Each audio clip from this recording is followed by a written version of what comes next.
Welcome to another episode of Astronomy Daily. It's the 25th of November, 2024. Astronomy Daily, the podcast, with your host, Steve Dunkley. Oh, and only a month until Christmas, and for those of you who care, it's okay to put up the Christmas tree already. And for everyone else, it's just leave the TV where it is, and business as usual. Is that how it works, is it? Well, Hallie, only if you need to move the furniture around to erect a Christmas tree. I don't have that problem at my place. How did you solve it? Oh, well, I just pile all the guitars up into one corner and think to myself, well, that looks beautiful. And that's it? Well, that'll do me, Hallie. The last Christmas tree I had to assemble dropped so much tinsel and rubbish I was still cleaning it up at Easter. That's not a very good tree. Well, it wasn't, Hallie. It also wasn't really my tree either, but you know, a man's got to do what a man's got to do. Honestly. Yes? You humans are just too confusing. Oh, you think so? Just when I think I understand you, suddenly I have to get my circuits around Christmas trees. Ah, yes, the dilemma. It's not fair. That's right, Rusty. Life's like that.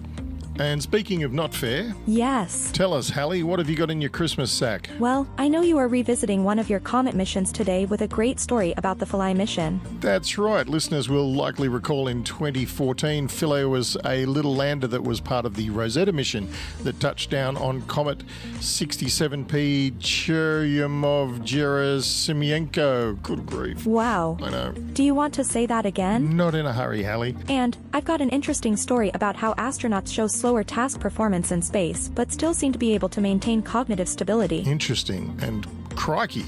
I guess working in space is challenging, like I'd know. Totally. Oh, thanks, Hallie. And on that note, why don't you take it away? All right.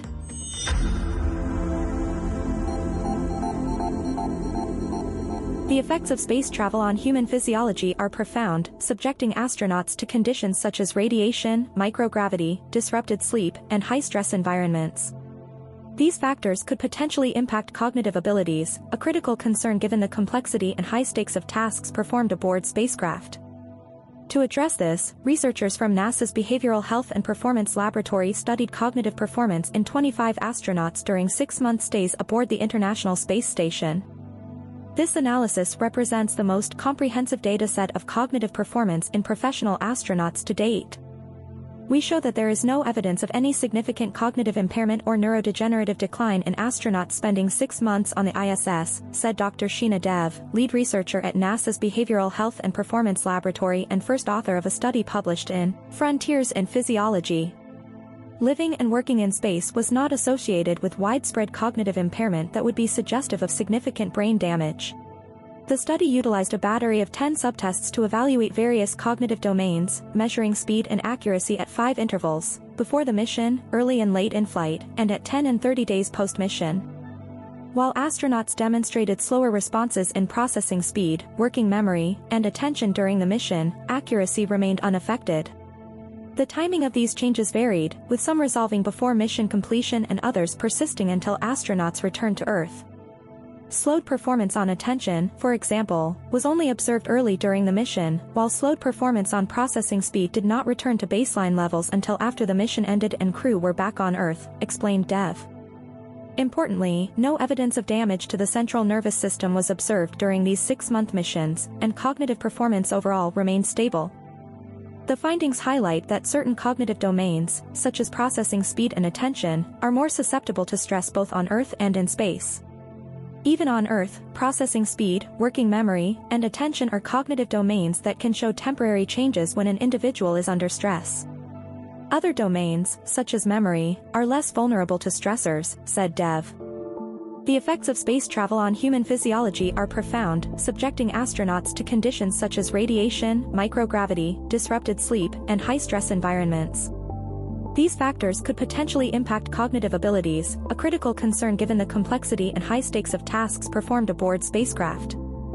To address this, researchers from NASA's Behavioral Health and Performance Laboratory studied cognitive performance in 25 astronauts during 6-month stays aboard the International Space Station, ISS. This analysis represents the most comprehensive dataset of cognitive performance in professional astronauts to date. We show that there is no evidence of any significant cognitive impairment or neurodegenerative decline in astronauts spending 6 months on the ISS, said Dr. Sheena Dev, lead researcher at NASA's Behavioral Health and Performance Laboratory and first author of a study published in Frontiers in Physiology. Living and working in space was not associated with widespread cognitive impairment that would be suggestive of significant brain damage. The study utilized a battery of 10 subtests to evaluate various cognitive domains, measuring speed and accuracy at 5 intervals, before the mission, early and late in flight, and at 10 and 30 days post-mission. While astronauts demonstrated slower responses in processing speed, working memory, and attention during the mission, accuracy remained unaffected. The timing of these changes varied, with some resolving before mission completion and others persisting until astronauts returned to Earth. Slowed performance on attention, for example, was only observed early during the mission, while slowed performance on processing speed did not return to baseline levels until after the mission ended and crew were back on Earth, explained Dev. Importantly, no evidence of damage to the central nervous system was observed during these 6-month missions, and cognitive performance overall remained stable. China has revealed additional insights into its manned lunar mission, targeting a moon landing by 2030, through a video presentation at the Human Space Symposium. The animation, released by the China Manned Space Agency, CMSA, showcases key mission aspects, including a lunar rover exploring the moon's surface and outlining a 3-day exploration route centered around the landing zone. The mission aims to achieve critical advancements such as enabling manned Earth-Moon travel, short-term lunar surface habitation, and joint human-robot exploration. Tasks include lunar landing, surface mobility, sample collection, scientific research, and a safe return to Earth. Key components of the mission involve the Lunar lunar lander and the Mengzhou manned spacecraft. The Lunar will be launched first aboard China's new heavy-lift Long March 10 rocket, awaiting Mengzhou's arrival in space. Once in lunar orbit, the two vehicles will dock, allowing astronauts to transfer to Lunar for descent to the moon's surface. After their lunar exploration activities, the crew will return to orbit via Luna's ascent stage, redock with Mengzhou, and begin the journey back to Earth. CMSA plans to conduct pre-crewed flight tests and manned lunar missions to advance lunar science, resource exploration, and technology development. The agency also aims to facilitate large-scale experiments in areas such as lunar science, lunar-based research, and the utilization of lunar resources. Progress is well underway, with prototypes of mission-critical equipment, including the Long March 10 rocket, Mengzhou spacecraft, Lunar-lander, astronaut spacesuits, and the lunar rover undergoing production and ground testing. The development of the Long March 10 rocket, Mengzhou, and Lunar with its lunar rover is progressing intensively, said Zhou Jianping, chief designer of China's manned space program. Several of these initial prototypes have been completed and are now in their testing phase to ensure readiness for future lunar missions, he added. The CMSA video presentation also highlighted prototypes of the manned spacecraft and the lunar lander undergoing testing, alongside operational ground facilities and testing equipment. Meanwhile, construction of the Wenchang spacecraft launch site continues on schedule.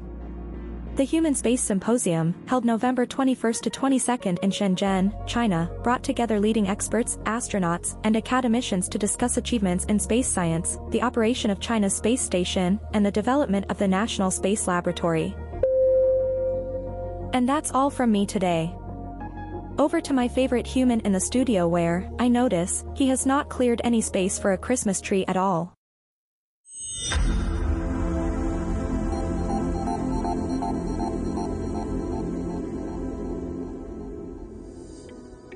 Thank you for joining us for this Monday edition of Astronomy Daily, where we offer just a few stories from the now famous Astronomy Daily newsletter, which you can receive in your email every day, just like Hallie and I do.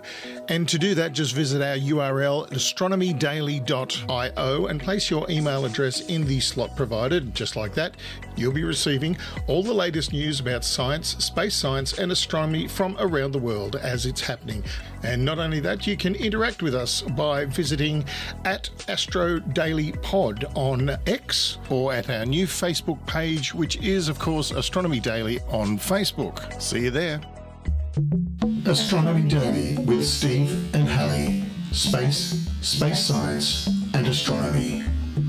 And I know Hallie's just nipped off to rearrange her battery collection but she knows as well as I do that there's no room in this little studio for a Christmas tree, and if you could just see what I could see, you would know it was true.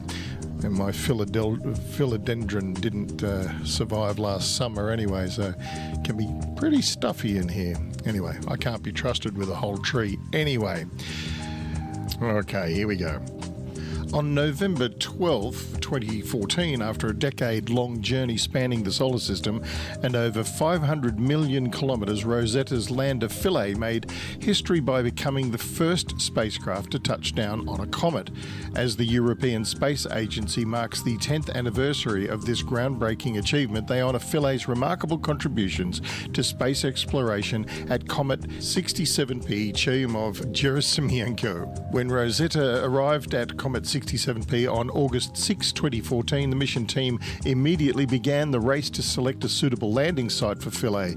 The site had to strike a careful balance between safety and scientific potential.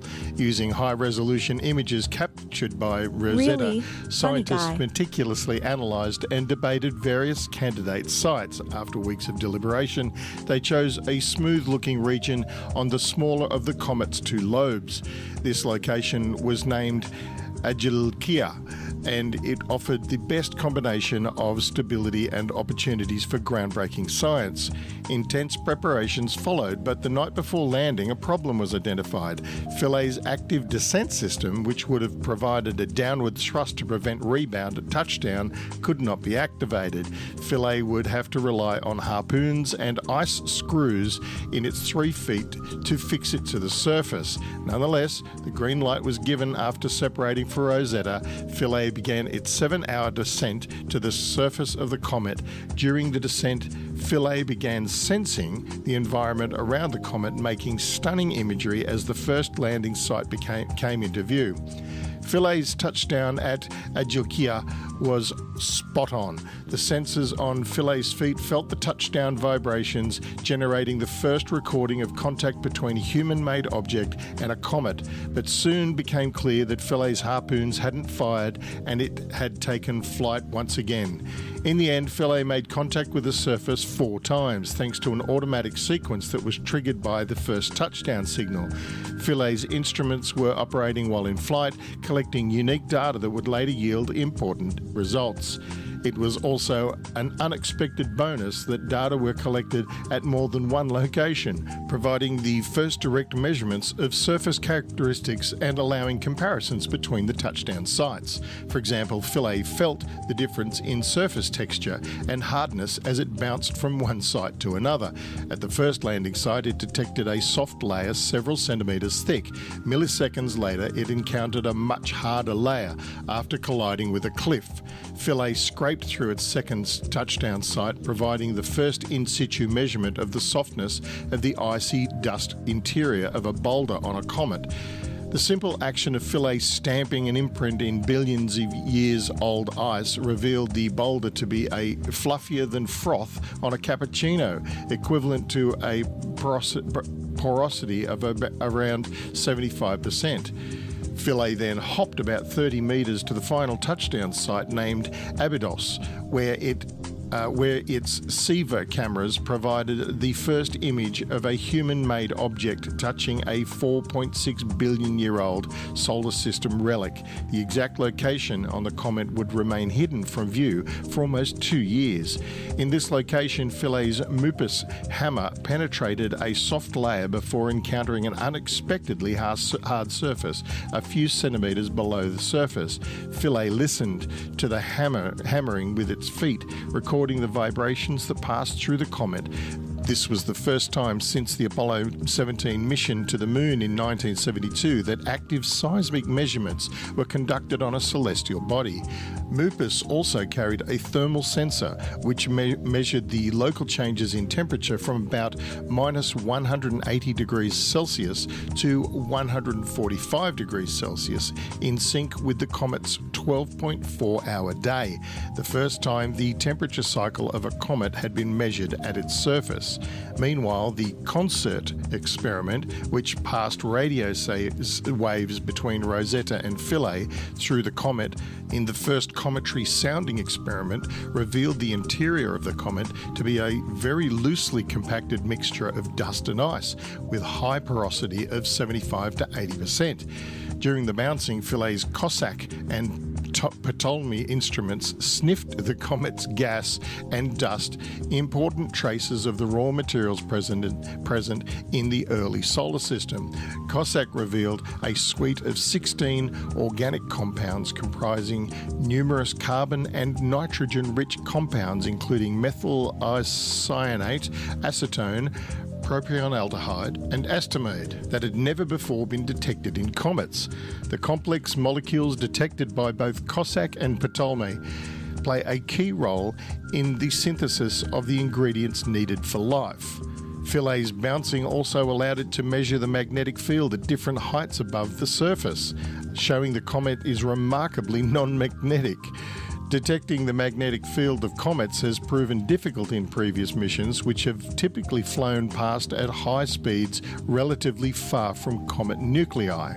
It took the proximity of Rosetta's orbit around the comet and the measurements made much closer to and at the surface by Philae to provide the first detailed investigation of the magnetic properties of a comet's nucleus. In the end, some 80% of Philae's planned science sequences was completed in the 64 hours following separation from Rosetta and before the lander fell into hibernation.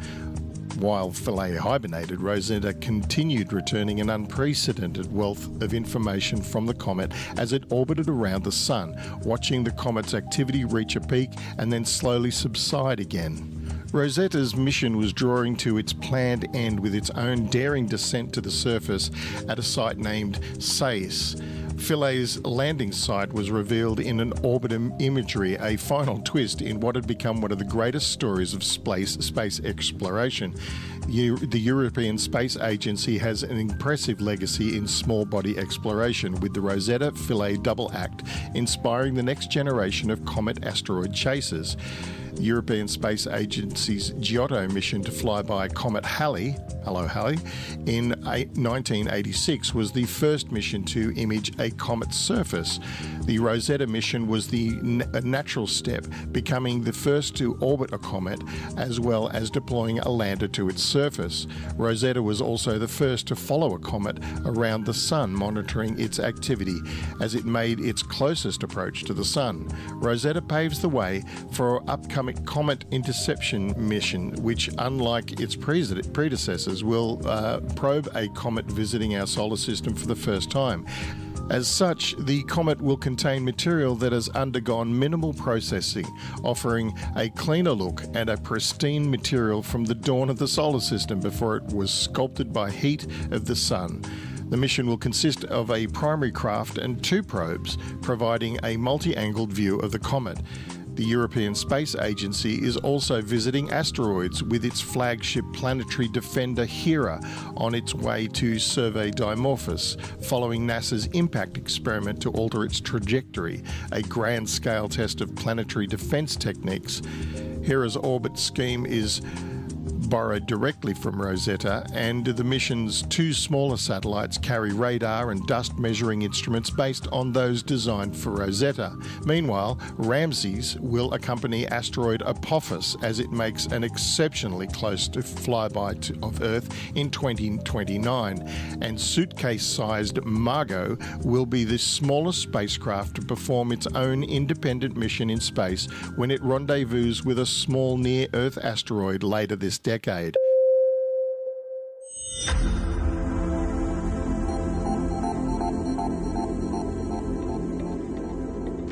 And there you have it. That's it for another episode. Thanks for tuning in. Hallie and I will be back again next Monday to bring in the new week with more stories from the Astronomy Daily newsletter. All that's happening in space, space science, and astronomy from all around the world. And don't forget to go to our home site, as mentioned earlier, and sign up for the free newsletter. There's so much more in it than you hear on the podcasts. Speaking of which, Oh, yes? Cousin Anna will be taking you through the week with her glossy presentations Tuesday to Saturday. She's busy. She is busy, Hallie. You should give her a hand on her shows. Who do you think runs the studio for her? Oh, I see. She's all talent, that one. So you're the brains of this operation, are you? You said it. Oh, walked right into that one. Okay, on that note, see you next week, everybody. Bye. Astronomy Daily, the podcast, with your host, Steve Dunkley.